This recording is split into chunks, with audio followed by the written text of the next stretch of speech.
کوئی عیسائی باقی نہیں رہ سکتا جب تک کہ وہ یہودی سے نفرت نہ کرے، کیونکہ یہودی ایسا بدمعاش ہے کہ جو حضرت مریم عذراء کو گالی دیتا ہے، اور گالی بھی بدترین دیتا ہے، اور حضرت عیسیٰ علیہ السلام کو گالیاں بکتا ہے۔ صرف اتنا نہیں کہ ان کی نبوت کو نہیں مانتا، بلکہ ساتھ ہی ساتھ ان کی ذات پر، ان کے اخلاق پر، ان کے کردار پر، ان کی آبرو پر شدید ترین حملے کرتا ہے۔ یہودی وہ ہے، اس لیے یہودی اور عیسائی دونوں ساتھ ہوں، یہ تو کبھی نہیں ہو سکتا، یہ تو ناممکنات میں سے ہے۔ لیکن دنیا بھی ایک عجیب چیز ہے کہ عیسائیوں کے درمیان بھی فرقے ہیں، کہ کوئی پروٹسٹنٹ ہے، کوئی آرتھوڈکس ہے، اور کوئی کیتھولک ہے، اور ان کے درمیان بھی بڑے اختلافات رہے ہیں اور ایک دوسرے کے خلاف کارروائیاں رہی ہیں، لیکن یہ سب بھلا دی گئی، فراموش کر دی گئی، اور پھر سے یہودیوں اور عیسائیوں میں سخت جنگیں ہوئیں اور ایک دوسرے پر بڑے مظالم کیے گئے۔ لیکن ہوتے ہوتے ہوتے ایک وقت ایسا آیا کہ یہودیوں نے اس طرح سے پالیسی تیار کی، اور خاص طور پر ان کا جو صہیونیت کا بانی ہے ہرزل، جس نے 100 سال پہلے ایک کانفرنس کی اور آئندہ کے بارے میں طے کیا کہ ہم کیسا ورلڈ آرڈر قائم کریں گے، ہمیں ایسا ورلڈ آرڈر قائم کرنا ہے جس میں دنیا کی تمام قوموں کو ہم اچھوت بنا دیں، اور دنیا کی تمام قوموں کو آپس میں الجھا دیں، اور ان کو آپس میں ٹکرائیں، اور ایسی بھیانک لڑائیاں کروائیں کہ سوائے خون کے کچھ باقی نہ رہ جائے۔ یہ وہ پلاننگ تھی جس پلاننگ کا سب سے زیادہ انہوں نے تجربہ یورپ میں کیا، اور یورپ کی جو فرسٹ ورلڈ وار ہوئی، پہلی جنگ عظیم، وہ یہودیوں کی بھڑکائی ہوئی تھی۔ اور اس کے بعد پھر جو کچھ ہوا، 10 لاکھ انسان جل گئے، ان کے چتھڑے اڑا دیے گئے، اور شہروں کے شہر ملبوں میں تبدیل ہو گئے، پورا یورپ جل اٹھا۔ اس کے بعد ایک تنظیم بھی قائم کی گئی، لیگ آف نیشنز، اور وہ تنظیم بھی یہودیوں نے قائم کی۔ پیش وہ تھے، 90-95% یہودی تھے، ہرکارے اور بڑے شاطر، بے انتہا سازشی، جنہوں نے ایک تنظیم قائم کی کہ ہم صلح چاہتے ہیں، اور ہم یہ چاہتے ہیں کہ امن قائم ہو، ہم یہ چاہتے ہیں کہ لڑائی اور جھگڑے ختم ہوں، فتنے ختم ہوں۔ تو ظاہر ہے کہ جس وقت اس طرح کی کوئی دعوت دیتا ہے کہ تو لوگ متاثر ہوتے ہیں، اور اس کے بعد اس کے ارد گرد جمع ہو جاتے ہیں۔ تو لیگ آف نیشنز قائم کی گئی، لیکن پھر اس کے بعد جو یہودیوں کا کام تھا کہ ہمیں ان کو بھڑکانا ہے، اور اس حد تک کہ ان کے ہاتھوں سے حکومتیں چھین لینی ہے، اور ان کے بینکوں پہ قبضہ کر لینا ہے، ان کے سونے پر ہم کو مکمل قبضہ کر لینا ہے کہ یہ بالکل ننگے بچے ہو جائیں، اور اقتدار میں ان کا ہاتھ نہ رہے۔ فری میسن کے ذریعے ہم ان کو اخلاق کے اور انسانیت کی دعوت دیں گے، اور اس کے ذریعے سے پوری دنیا پر حکمرانی اور اقتدار کی وہ ٹیم ہم تیار کریں گے، جو بظاہر نہیں دکھے گی لیکن وہی ہے جو حکمرانی کرتی ہوگی۔ اس پلاننگ کے ساتھ ساتھ انہوں نے ہی در حقیقت ہٹلر جیسے انسان کو تیار کیا، جس پر پھر بعد میں سارا الزام رکھا گیا کہ اس نے 6 لاکھ یہودیوں کو جلا دیا، مار دیا، گیس چیمبر میں ختم کر دیا۔ لیکن در حقیقت یہ سارے یہودی تھے، بدمعاش اور خبیث، جنہوں نے پورے یورپ کو جلایا، اور پھر دوسری جنگ عظیم بھڑکائی، جس میں کروڑوں انسان متاثر ہوئے، اور پورا یورپ بیکار ہو گیا، تباہ ہو گیا۔ اس تباہ شدہ یورپ پر پھر انہوں نے اپنے اقتدار کو قائم کرنے کے لیے یونائٹڈ نیشنز آرگنائزیشن کے نام سے ایک تنظیم تیار کی ہے، جس کا چارٹر بنایا گیا انسانی بنیادوں پر، اخلاقی بنیادوں پر، کہ سب کو انصاف ملنا چاہیے اور کسی قوم پر ظلم نہ ہو، سب بھائی بھائی ہیں، سب برابر، یعنی شاندار چارٹر بنایا گیا۔ اور اس کی بنیاد پر دوبارہ یورپ کو بھی جوڑا گیا، اور پھر یورپ کو دھیرے دھیرے وہ حیثیت دی گئی کہ جس کے نتیجے میں ایشیا بھی جڑے اور افریقہ بھی جڑے، اور امریکہ پر تو یورپینس ہی قابض ہوئے تھے جنہوں نے وہاں کے ریڈ انڈینز کو لاکھوں کی تعداد میں شہید کیا تھا، ان کو بری طرح مارا تھا، پورا امریکہ صاف کر دیا تھا، اس پر قبضہ کیا تھا۔ جیسے ہندوستان میں دراویڑین نسلوں کو مارنے کے لیے آرینز سے آئے تھے، ایران سے آئے تھے، انڈیا میں داخل ہوئے اور پھر یہ غالب آ گئے اور ہندوستان کی اصل آبادی کو مارتے مارتے کھدیڑتے انہوں نے کیرالہ میں اور کرناٹک میں اور تامل ناڈو میں پہنچا دیا، اور بہت سو کو سری لنکا جانا پڑا اور ادھر ادھر ملکوں میں منتقل ہونا پڑا۔ تو اصل ہندوستان کی آبادی تو کیرالہ میں رہتی ہے، تامل ناڈو میں رہتی ہے اور جنوب میں رہتی ہے، اور جو آبادی باہر سے آئی اور جس نے وہی ظلم کیا جو یورپینس نے امریکہ میں کیا، کیونکہ یہ اس کے عادی ہے۔ یہ نسلیں جو ہیں جن کے ہاں کہیں نہ کہیں جا کر سرا یہودیوں سے ملتا ہے، وہ سامی نسلیں کہلاتی ہیں، اور وہ بھی آرین نسلوں کو اپنی نسلیں مانتے ہیں، اور ہمارے ہندوستان کے جو ہندوتو کے علمبردار ہیں وہ بھی اپنا سب سے عزیز دوست یہودیوں کو مانتے ہیں۔ اور ظاہر ہے کہ ہندوستان کی آزادی کے بعد سے ہی یہودیوں سے تعلقات قائم کیے گئے تھے، اور اب وہ پورے عروج پر ہیں، اور قرآن پاک اپنی تصدیق پوری دنیا سے کرواتا چلا جاتا ہے۔ قرآن میں جو بات کہی گئی تھی 1450 سال پہلے کہ لَتَجِدَنَّ أَشَدَّ النَّاسِ عَدَاوَةً لِلَّذِينَ آمَنُوا الْيَهُودَ وَالَّذِينَ أَشْرَكُوا، اے مسلمانوں تم دیکھو گے، تجربہ کرو گے، تمہارے سامنے یہ حقیقت آئے گی کہ مسلمانوں اور ایمان والوں کے سب سے بدترین دشمن یہودی ہوں گے اور مشرک ہوں گے۔ تو یہ بات ایک طویل ترین زمانہ پہلے کہی گئی تھی، اور قرآن پاک میں اس کا اظہار کیا گیا تھا۔ آج ہم لوگ اپنی آنکھوں سے دوبارہ یہی منظر دیکھ رہے ہیں کہ یہودیت اور شرک کا گہرا جوڑ ہے،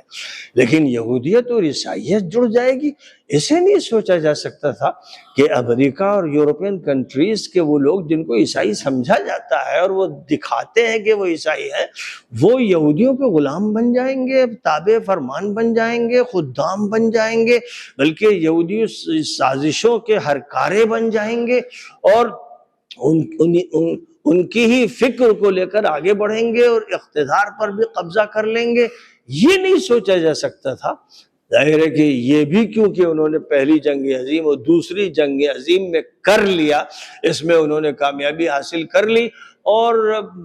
دولت پر ایسا زبردست قبضہ کیا کہ پوری دنیا کی دولت کے مراکز انہوں نے اپنے ہاتھ میں لے لیے، اور اسی کے ساتھ ساتھ میڈیا پر انہوں نے قبضہ کیا، اور صحافت سے لے کر الیکٹرانک میڈیا تک کوئی میڈیا کا ایسا دروازہ نہیں تھا جس کو اپنے لیے نہ کھولا ہو اور دوسروں کے لیے بند نہ کیا ہو۔ اور اسی کے ساتھ ساتھ صنعتی دنیا میں، ٹیکنیکل دنیا میں، ٹیکنالوجی کی دنیا میں انہوں نے وہ ٹیکنالوجی اختیار کی، اور بہت ہی خفیہ طریقے پر کہ جس میں کوئی اور شریک نہ ہو سکے، یعنی جس کو وہ جینٹائلز کہتے ہیں، اچھوت کہتے ہیں، اور جن کو ختم کرنا چاہتے ہیں، ان کے ہاتھ میں وہ ٹیکنالوجی نہ لگے، جس میں سب سے خطرناک قسم کی ٹیکنالوجی تو نیوکلیائی پاور کی ہے، جس سے نیوکلیائی بم بنائے جا سکتے ہیں اور وہ شہروں کو شہر تباہ کر سکتے ہیں، اس کا تو سوال ہی نہیں۔ بلکہ اس سے علاوہ جہاں تک جہازوں کا تعلق ہے، جنگی جہازوں کی ٹیکنالوجی بھی ان کو حاصل نہ ہو، اور اس کے یہ ایک فیصلہ کیا گیا، اور یہ فیصلہ اس درجے غالب آیا، پورا یورپ اس میں تابع ہو گیا۔ تو پہلی جنگ عظیم اور دوسری جنگ عظیم نے پورے یورپ کو غلام بنا دیا، توڑ کے رکھ دیا، ذلیل کر دیا، عیسائیت کے جنازے نکل گئے۔ اس کے بعد امریکہ پر جو حملہ کیا گیا ہے اور جو بہت پہلے سے تیاری کی گئی ہے، اس کا نتیجہ یہ ہے کہ آپ سوچ نہیں سکتے کہ دولت کے کتنے انبار ہیں، ان کے پاس کیسے امکانات ہیں، یعنی وہ گنتی نہیں ہو سکتی۔ انہوں نے یورپ کی بھی دولت حاصل کی، اور امریکہ جو ایک بڑا ملک ہے اور بہت ہی زرخیز ہے، اور جس کے پاس ہر طرح کی صلاحیت موجود ہے، اس کا جو استحصال کیا ہے، اس کا نتیجہ یہ ہوا کہ امریکہ کا کوئی صدر بھی یہودی پالیسی سے آزاد نہیں ہو سکتا۔ اس کو ہر صورت میں یہ عہد کرنا پڑے گا کہ وہ اسرائیل کی خدمت کرے گا، یہودیوں کی خدمت کرے گا، صہیونیوں کی خدمت کرے گا، وہ عیسائیت کا کلمہ پڑھتا ہو یا نہ پڑھتا ہو، لیکن زائنسٹ اس کو بننا پڑے گا۔ لہذا جو بھی امریکہ کے صدور گزرے ہیں ایک آدھ کو چھوڑ کر، سب کا یہی حال رہا ہے کہ وہ یہودیوں کے تابع فرمان رہے ہیں اور ان کے غلام رہے ہیں اور ان کے مقاصد کو پورا کرتے ہیں۔ لیکن اسی سلسلے کی اب جو نئی کڑی ہے، یعنی جس میں ٹرمپ کو موقع ملا کہ وہ امریکہ کا صدر بن گیا، ایک مرتبہ بنا تھا، اور اس کے جرائم اور مظالم کی بنیاد پر اس کو ہٹایا گیا تھا، لیکن اس کے بعد کیونکہ وہ بہت عیار ہے، بہت جھوٹا اور بے انتہا بدمعاش فطرت کا انسان ہے، وہ جتنے بھی دنیا میں غنڈے ہیں جو یورپ کے حکمران ہیں، امریکہ کے ہیں اور دیگر ملکوں کے ہیں، ان غنڈوں کے گینگ کا وہ لیڈر ہے، اور اس کو شطارت اور عیاری کا ہر فن آتا ہے۔ وہ صبح کچھ کہتا ہے، شام کچھ کہتا ہے، کچھ بھی کر سکتا، کچھ بھی کہہ سکتا۔ یعنی اگر آپ ابلیس کو دیکھنا چاہتے ہو تو اس کی مثال ٹرمپ ہے، اگر آپ دجال کو دیکھنا چاہتے ہیں، دجال آئے گا، دجال آئے گا، آیا ہوا ہے وہ، بہرحال دجال کا ہراول دستہ ہے۔ ایسا شخص ہے کہ جس کے دماغ میں صرف ایک بات ہے کہ مسجد اقصی کو شہید کرنا ہے اور دجال کا ہیکل بنانا ہے، اور لبنان پہ قبضہ اور سیریا پہ قبضہ اور عراق پر قبضہ کرنا ہے اور مصر پر بھی قبضہ کرنا ہے، اور جہاں تک قبضہ ہو سکے۔ تو اب اس قبضے کے راستے میں اگر کوئی رکاوٹ تھی تو یہی کہ مسلمان متحد ہوں، باشعور ہوں اور وہ مقابلہ کریں۔ تو اب ظاہر ہے کہ اس مقابلے میں ہمیشہ فلسطینی آگے رہے، وہ جو جانیں دیتے رہے، قربانیاں دیتے رہے، لاکھوں شہید کیے گئے، بے گھر کیے گئے، جیلوں میں ڈالے گئے، لیکن وہ مقابلہ کرتے رہے۔ اور ان کے ساتھ جو ملک شامل ہوا، جس ملک نے فلسطین کے مسئلے کو اپنا مسئلہ قرار دیا، وہ ایران تھا، خاص طور پہ ایران شاہ کے دور میں، جو شاہی حکومت ایران میں چلی آ رہی تھی، اس میں تو وہ اسرائیل کا پولیس مین تھا۔ شاہ ایران اسرائیل کا پولیس مین تھا، اور ایران کے ذریعے وہی ہوتا تھا جو اسرائیل کے ذریعے ہوتا ہے۔ لیکن جب انقلاب آیا خمینی کے ذریعے، اور پھر وہ انقلاب اتنا زبردست تھا کہ ایران کی سڑکوں پر لاکھوں انسان تھے اور ہزاروں شہید کیے گئے، گولیوں سے بھون دیے گئے، شاہ کی پولیس نے اور شاہ کی فوج نے جتنوں کو مارا جا سکتا تھا مارا۔ لیکن بہرحال شاہ کو بھاگنا پڑا اور ایران چھوڑنا پڑا، اور ایک نظام جو زمانے سے چلا آ رہا تھا اس کو توڑ کے رکھ دیا گیا، اور ظاہر اعلان یہی تھا کہ یہ اسلامی انقلاب برپا کیا جا رہا ہے۔ اس لیے اس انقلاب کا ساتھ سب سے زیادہ اخوان المسلمون نے دیا، جماعت اسلامی نے دیا، اور عام طور پر مسلمانوں کے جذبات ان کے ساتھ تھے، کیونکہ سب جانتے تھے کہ دنیا کا سب سے بڑا غنڈہ امریکہ کا اقتدار ہے، اور یورپین کنٹریز کے وہ حکمران ہیں جو اسرائیل کے ساتھ ہیں۔ اس لیے مسلمانوں کی جذبات کی ترجمانی ہوتی تھی، انہوں نے اتفاق کیا، اور پھر وہ سلسلہ بڑھتے بڑھتے آج ہمارے دور میں جب آیا ہے، اور جو تجربہ یورپ نے کیا تھا، یورپ میں کیا گیا تھا اسرائیل کی طرف سے، یہودیوں کی طرف سے، کہ ان کو مختلف حلقوں میں اور ان کے اپنے اپنے مفادات کی بنیاد پر توڑ دینا ہے۔ اب مسلمانوں کا تجربہ ان کو ہے بہت پرانا تجربہ، کہ مسلمانوں میں مسلک کے اختلافات اتنے سخت ہیں کہ مذاہب کے اختلافات بھی ویسے نہیں ہیں۔ یعنی وہ یہودیوں کو گوارا کر لیں گے لیکن مثلاً شیعوں کو گوارا نہیں کریں گے، اور شیعہ مثلاً کسی اور کو گوارا کر لے گا، روس کو گوارا کر لے گا، لیکن عام مسلمانوں کو گوارا نہیں کرے گا۔ یہ جو ان کے اندر حالات ہیں، رہے ہیں، ان کے مصنفین اور ان کے واعظین اور ان کے ذاکرین اور ان کے ملا اور ان کے مفتی جو فضا بناتے ہیں عوام کے سامنے، ان کو بھڑکاتے ہیں اور آگ لگاتے ہیں، یہی ہمارا سب سے بڑا ہتھیار ہے۔ فرعون نے اسی ہتھیار کا استعمال کیا تھا۔ قرآن پاک یہاں یہ کہہ رہا ہے کہ اس نے بنی اسرائیل کو گروہوں میں بانٹ دیا تھا، اور اس کے بعد پھر اس نے مارنا شروع کیا اور بچوں کو، جوانوں کو ذبح کرنا شروع کیا اور لڑکیوں کو چھوڑنا شروع کیا کہ ان کو باندیا بنایا جائے گا، ان کا استعمال کیا جائے گا۔ یہ وہ طریقہ کار تھا جس کے ذریعے اسے کامیابی ہوئی تھی، اور یہی طریقہ کار عالم اسلام میں استعمال ہوا، جس کے نتیجے میں 12-13 لاکھ شامی شہید کیے گئے اور 12-15 لاکھ عراقی شہید کیے گئے، اور اسی طرح دنیا کے مختلف ملکوں میں مسلکی لڑائیاں لڑوا کر ایسی بھیانک جنگیں برپا کی گئیں جو دو مذاہب کے لوگوں کے درمیان بھی نہیں ہوتی ہیں۔ یہ تجربہ کیا گیا اور اسی تجربے کو بھڑکایا جا رہا ہے، یہی کوشش کی جا رہی ہے،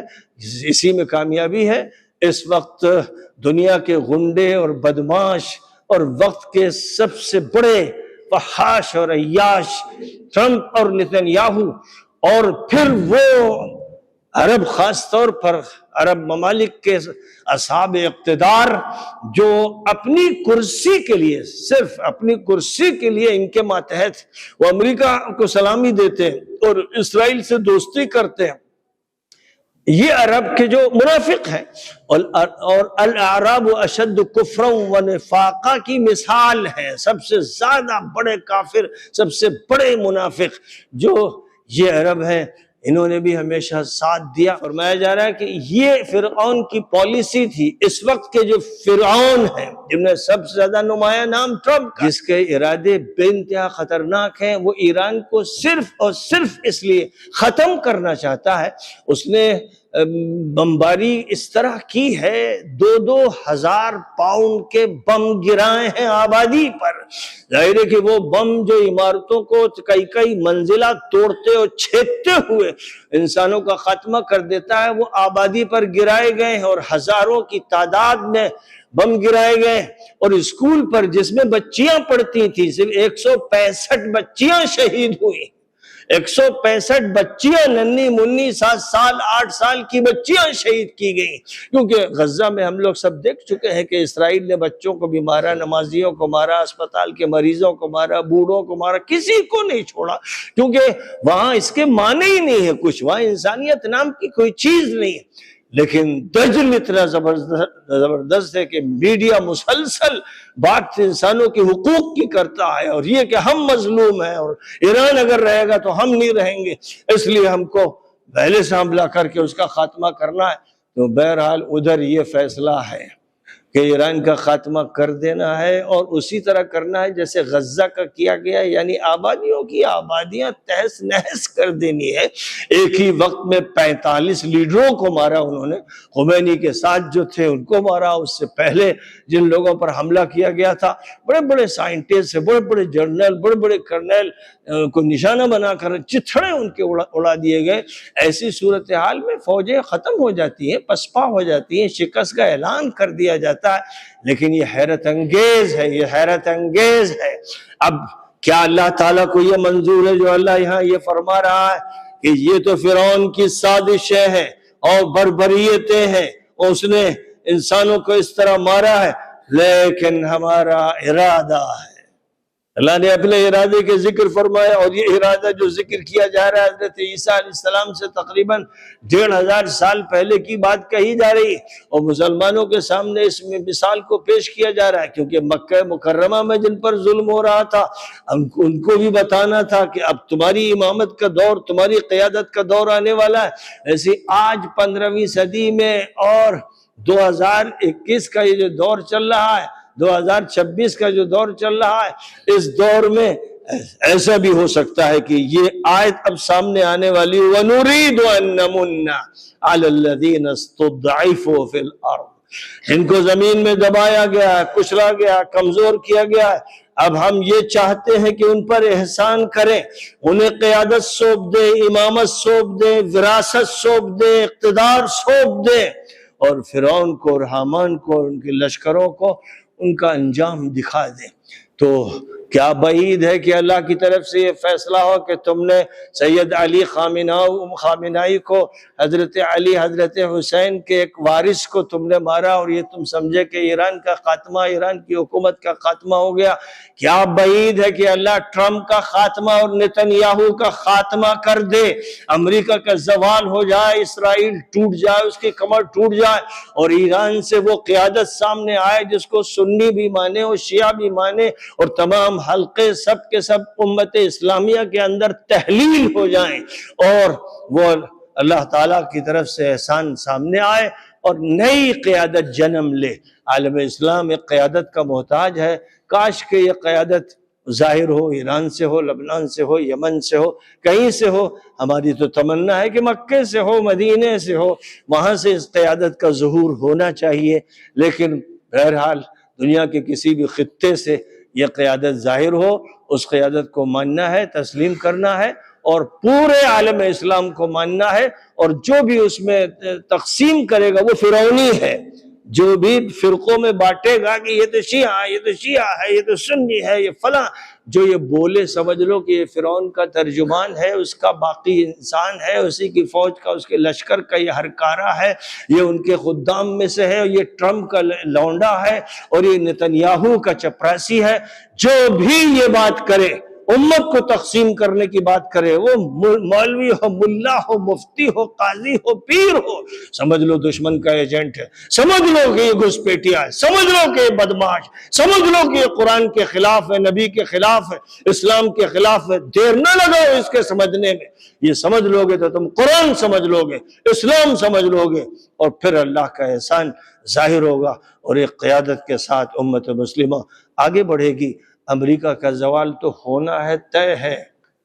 ہے، قسم کھا کے کہتا ہوں امریکہ ٹوٹ جائے گا، بکھر جائے گا، جیسے روس افغانستان میں ٹوٹا تھا، امریکہ فلسطین میں ٹوٹے گا، غزہ میں ٹوٹے گا، وہاں اس کا خاتمہ ہوگا۔ ظلم کتنا ہی کر لے، لیکن اس ظلم کے بعد بہرحال اس کا خاتمہ ہونا ہے۔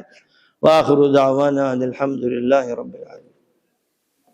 اللهم لك الحمد كما ينبغي لجلال وجهك وعظيم سلطانك، اللهم صل على سيدنا ومولانا محمد النبي الأمي وعلى آله وسلم تسليما۔ ربنا آتنا في الدنيا حسنة وفي الآخرة حسنة وقنا عذاب النار، ربنا آتنا من لدنك رحمة وهيئ لنا من أمرنا رشدا، ربنا آتنا من لدنك رحمة وهيئ لنا من أمرنا رشدا۔ اے اللہ ہم سب کے گناہوں کو معاف فرما، ہماری خطاؤں کو معاف فرما۔ اے اللہ ہم ٹوٹے ہوئے ہیں، بکھرے ہوئے ہیں، اے اللہ ہماری تصویر کی لڑی میں دانوں کو پرو دے۔ اے اللہ ہمارے انتشار کو دور فرما کر ہمیں اتحاد عطا فرما، پوری امت کو وحدت نصیب فرما۔ اے اللہ ہمارے صفوں کو مضبوط فرما، سیسا پلائی ہوئی دیوار بنا دے۔ اے اللہ ہمیں اسلام کا صحیح فہم عطا فرما، قرآن پاک کا فہم نصیب فرما۔ اے اللہ پوری قوت کے ساتھ آگے بڑھنے اور وقت کے فرعونوں اور دشمنوں اور مجرموں کا خاتمہ کرنے کے لیے اے اللہ ہمارے قدموں کو مضبوطی عطا فرما، اور دل کو ثبات عطا فرما، اور ذہن کو جلا نصیب فرما، اور ہماری ہمتوں کو بلندی عطا فرما۔ اے اللہ ہم کو غلبہ نصیب فرما، اور ہمارے جتنے بھی دشمن ہیں اندر کے اور باہر کے، اور جو اپنے اور غیر کہلاتے ہیں، اللہ وہ سب جو دشمن ہیں اسلام کے، قرآن کے، دین کے، امت کے، ان کا خاتمہ فرما دے۔ اے اللہ جو گزر چکے ان کی مغفرت فرما، جو موجود ہیں ان کو دین پر استقامت عطا فرما، اور جو بیمار ہیں ان کو شفا نصیب فرما۔ اے اللہ ہم سب کو محض اپنے فضل و کرم سے رمضان المبارک کی تمام برکات عطا فرما، اور رمضان المبارک کی مغفرت اور رحمت کے فیصلے ہمارے حق میں اے اللہ فرما دے۔ ربنا تقبل منا انك انت السميع العليم وتب علينا انك انت التواب الرحيم۔